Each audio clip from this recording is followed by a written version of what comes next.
Доброго ранку, малята! Доброго ранку, дорослі! Доброго зимового ранку! Справжня зима запанувала в нашім краї, хурделицею засипала вулиці, будинки, дахи, двори, парки, сквери і навіть стежинки. А чи цікаво вам, що відбувається зараз у лісі? Тоді я пропоную вам прогулянку, подорож таку до лісу. А допоможе нам екскурсію провести сорока білобока. Згода? Тож збираємося і вирушаймо. Зима – нелегка пора року для лісових мешканців. На землі, кущах, деревах лежить сніг. Нема в лісі такого шуму і гамору, який був улітку. Здається, що життя в лісі завмерло. Але насправді це не так. Винахідливі звірі пристосувались до зими. Кожен по-своєму. Ой, який гарний сніг укрив землю, ніби біла ковдра. І на цій ковдрі, якщо бути уважним, можна побачити сліди різних тварин. Ой, малята, погляньте, сліди. Це сліди мишей. Бачите? Посерединки тонка смужечка. Це слід від хвостика.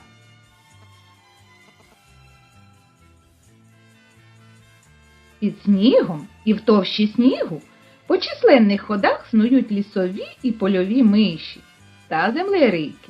Вони бігають і на поверхні, залишаючи ланцюжки слідів. О, шишку знайшли. Напевно, її згубила білка.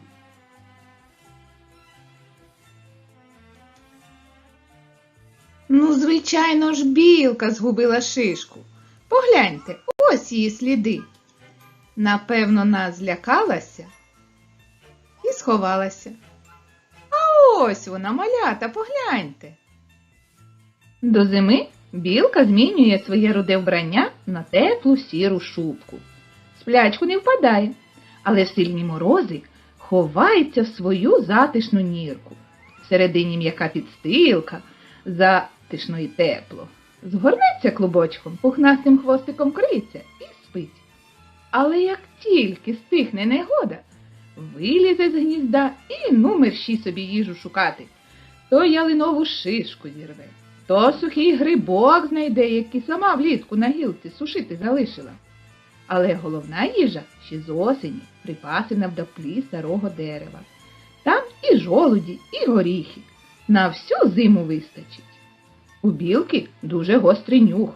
Вона може відчути шишку, заховану під великим заметом.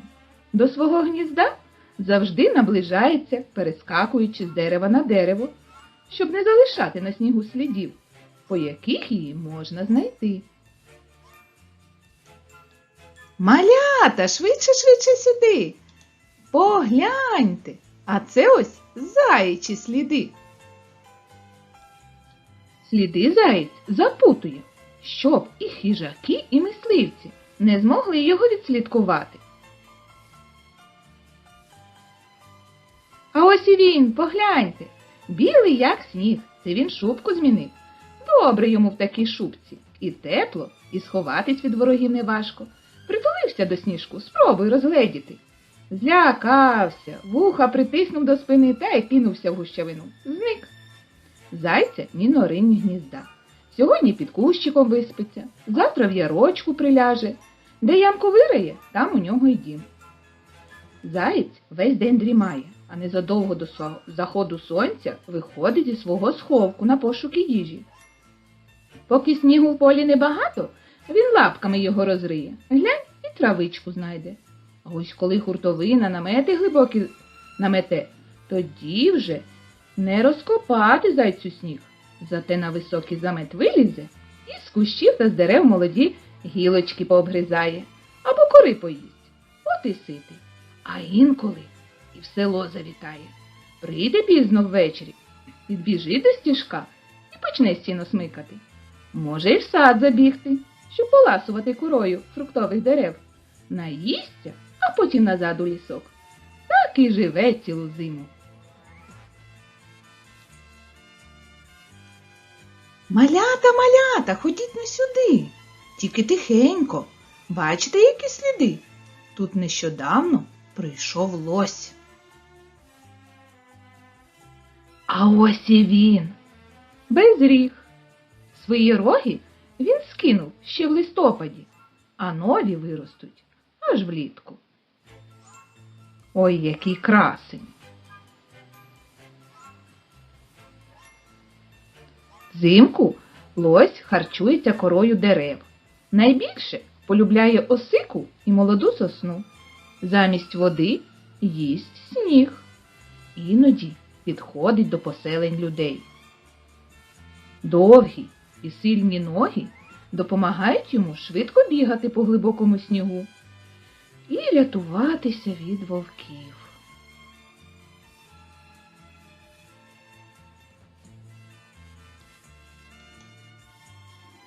Малята, погляньте. А це сліди козулі. Взимку козулі збираються в табунці, живляться молодими пагонами кущів і дерев. Для відпочинку розгрібають копитами сніг і верхній шар землі та й лягають на деякій відстані одна від одної. Так краще вберегтися від ворогів.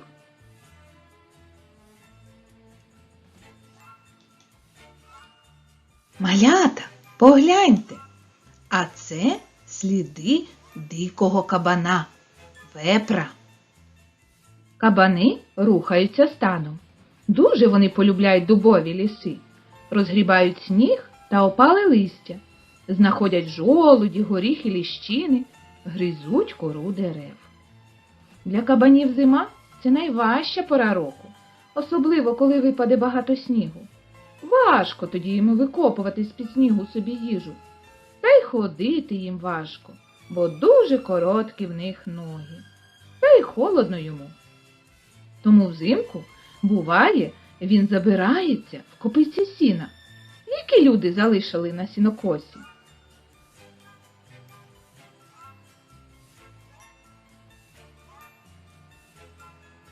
А так, для сну розгрібає яму аж до землі та й вмощується на відпочинок.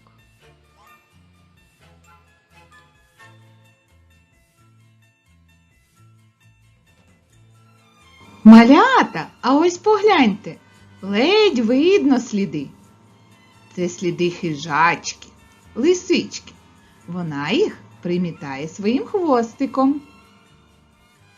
Лисиці взимку живуть поодинці.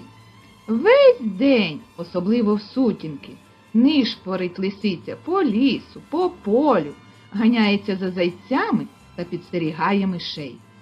Найчастіше ланцюжки її слідів можна побачити біля стіжків соломи, де ховаються миші. Буває, заглядає до курника, коли вже геть-геть голод замучить.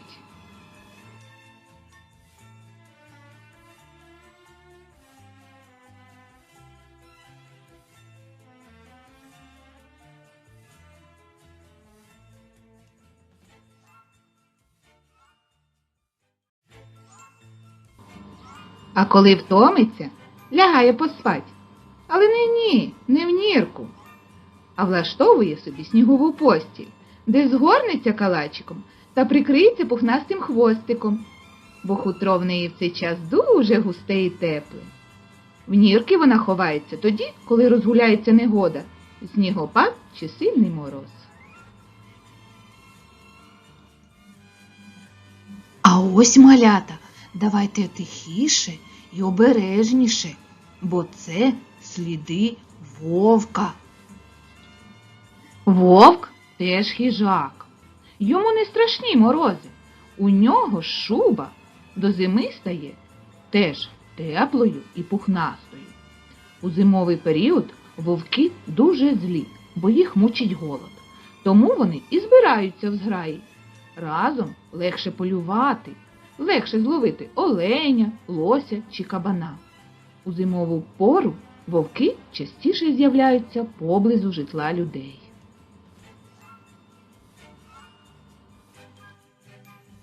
Малята, погляньте, сліди схожі на лисичині, але вони більші. Це сліди рисі.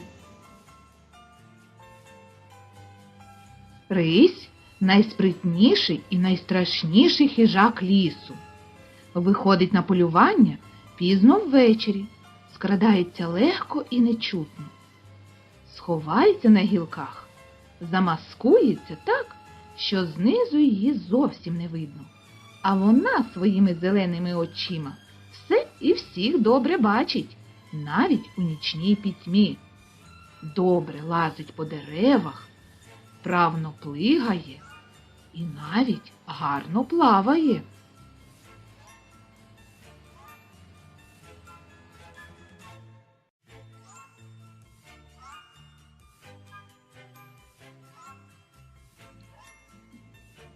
Малята, а скажіть, чиїх слідів ви не побачите взимку на сніжку?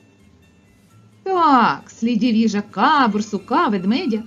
Їжак, зарившись в опале листя ще з восени, спить аж до березня. Ведмідь також відпочиває до весни. Йому не треба виходити на полювання, бо вистачає власного жиру, який він накопичив восени. Але знайте, якщо побачите такі сліди, то остерігайтесь, це ведмежі сліди. Якщо восени ведмідь досхочу не наївся, він не засинає, а всю зиму бродить по лісі.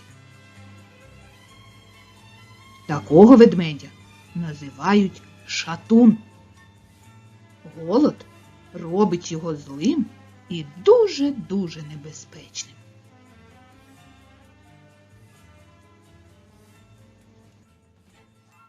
Ось так, малята, і зимують дикі тварини.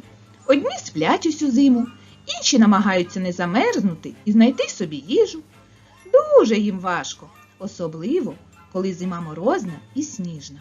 І у цей час їм як ніколи потрібна допомога людини.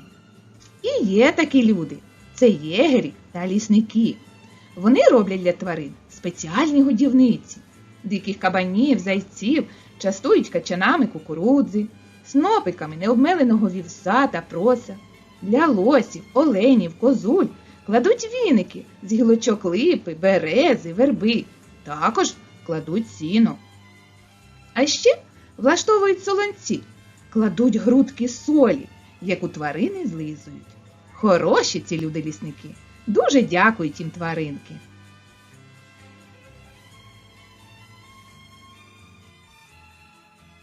Ну ось, малятка, на сьогодні все. Сподіваюсь, моя розповідь вам сподобалася. У мене справи. Кажу вам до побачення. До зустрічі о весні. Полетіла сорока.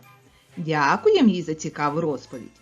А ми, малята, давайте з вами пригадаємо, про кого ж вона нам розказувала і чиї сліди ми бачили сьогодні на сніжку.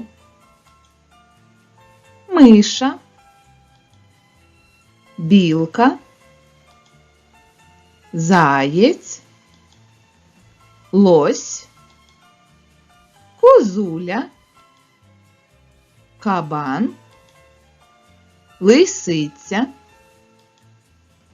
вовк, рись, ведмідь. Молодці, малята! І я кажу вам до побачення, до скорої зустрічі!